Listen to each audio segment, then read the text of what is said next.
Okay, we're going to put the bearing back in this Makita dpc6400 disc cutter.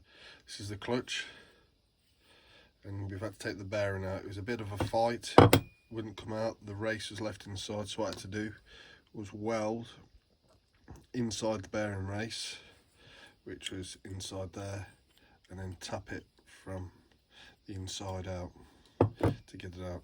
The bearing we're using is a Koyo, and it's, for anybody's reference, a HK1516 2RS.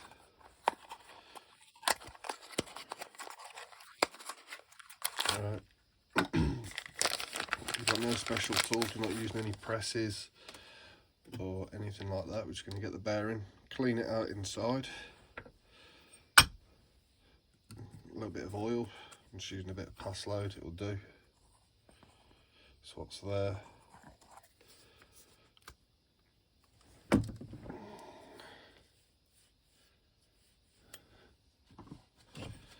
Okay, get the bearing, get it lined up. That's it. And there. Get a copper hammer.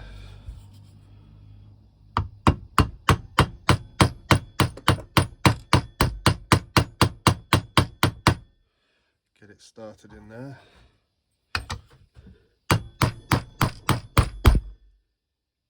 Make sure it's all nice and level.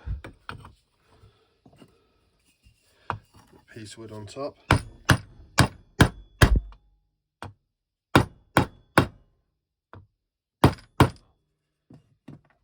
we go, you can see it's going down nicely.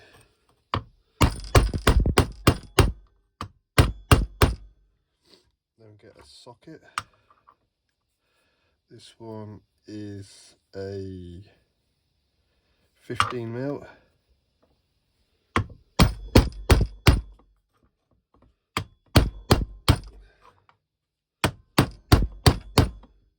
And then keep tapping it on till you've got it in.